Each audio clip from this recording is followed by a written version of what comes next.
And the cars in the Fast Six have actually waited until under the magic 7 minutes. They've gone out on track with just under 6 minutes to go. So it's going to be very tight here in this session. Will Power's out in the 12 car. There's Scott Dixon rolling off of pit lane in the number 9.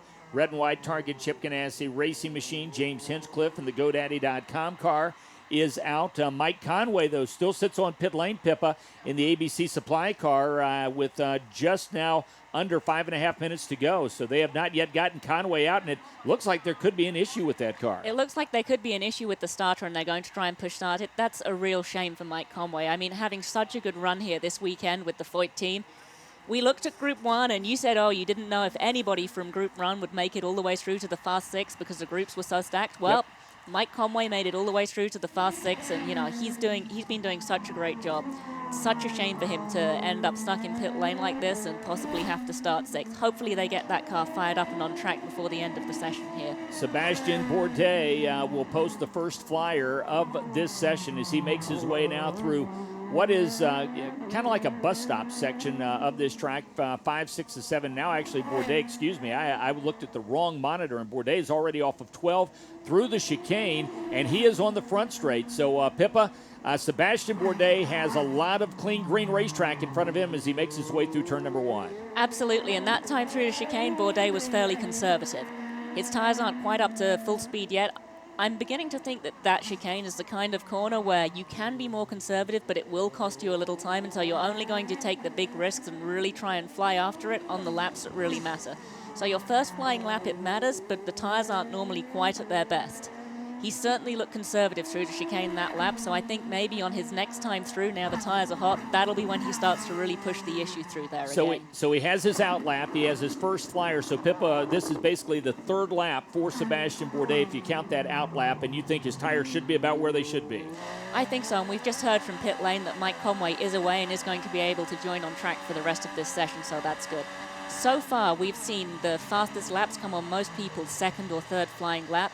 Don't forget, everybody's out on scrub tires now this time. So that should be a little bit easier to get heat into and take a little less time. Nick Yeoman on pit lane? Yep, Nick, as we keep our eye on the Verizon Wireless car, as Will Power on his out lap, or excuse me, his first flyer, Nick, really conservative at 1:24.3238. Nick? Yeah, conservative for Will Power. I think we expect Will to certainly climb up as he roars by here across pit lane, across the wall on the racetrack. Mike Conway, as Pippa mentioned, did get that car back out on the racetrack. The issue for them is he is one of the drivers that does have a grid penalty this weekend. So the great qualifying effort for Mike Conway going to be subdued just a bit, but still to make it to the Firestone Fast Six in that ABC Supply car, awfully impressive. Simona Di Silvestro, Takuma Sato, Bruno Junqueira also having the grid penalties this weekend as well. So a great run for Mike Conway. Going to have to subtract 10 from wherever he ends up here. But the good news, Mike, they've got that car out on the racetrack. Sebastian Bourdais, P1 at 1:18.850. Dario Franchitti currently P2 at 1:19.653. Then you've got Dixon, Will Power, and James Hinchcliffe. And, of course, Conway has yet to post his first flyer here in this session as we keep our eye, Pippa, on that Will Power Verizon Wireless car off of that hairpin, turn number 3. Just to touch back onto Conway again and the engine penalty, I'd completely forgotten that Conway was due a penalty this weekend. And, you know, I agree with the reasoning behind the engine penalty.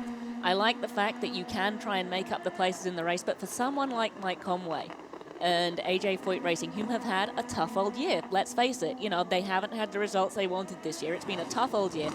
Finally have a weekend where they're running up front and they qualify up front, and then you get the engine penalty. I mean, sometimes this sport is extremely cruel. It really is. Because it really people will is. look at the results after this weekend and say, what do you mean he had a great weekend? He qualified 16th or whatever. You know, they'll look at the starting grid, and that's really, really tough to swallow when you're finally having a good run, having had a tough year.